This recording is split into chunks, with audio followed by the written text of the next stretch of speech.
bankruptcy isn't the beginning of the end. It's actually the end of an already shit situation. It has this horrendous stigma around it. That, this terminality. This absolute end of everything, which either makes people scared or depressed or potentially suicidal. Yeah. And for me, when you actually think about it, bankruptcy isn't the beginning of the end. It's actually the end of an already shit situation. And by that, what I mean is, you don't wake up, go bankrupt, and then have all this shit ahead of you in your life. You're going bankrupt because you've got insurmountable debts. So you've therefore probably been suffering for the previous months or years or whatever it may be, where you're getting your doors knocked every day from the bailiffs. Where your income is less, so your income is less than your expenditure. Yeah.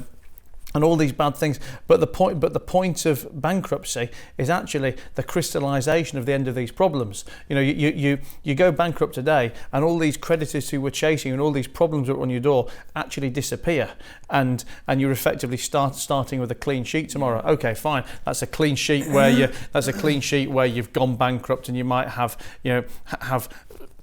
a credit blemish, or that's about a generous term, isn't it? But let's say a completely fucked credit. However, all the problems you've been suffering have disappeared overnight. And I guess that the analogy I would give is, if you're a terminally ill cancer patient, and you're terminally ill, and you're therefore suffering, you're suffering horrendously every day with I guess whatever symptoms and horrific illness you're suffering, during this terminally ill period of being a cancer sufferer.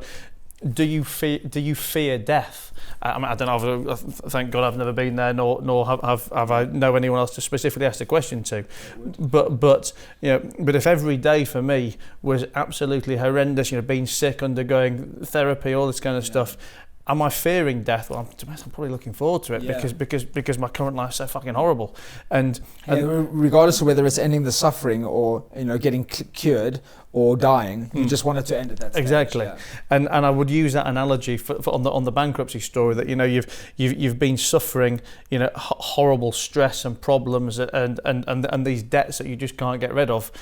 And then you're made bankrupt, and they've gone. Now, okay, I don't want to say that's almost like glamorizing or simplifying it, but I think it's very important for people to look in those terms, because if you do think about it in those terms, then it certainly isn't something to make you depressed or suicidal. You probably, if I say should, we don't want anyone to be depressed or suicidal, but if you're going to be depressed or suicidal at any point, be it in the run up to being bankrupt, because at the point you're bankrupt, your problems are out of your way. Yeah.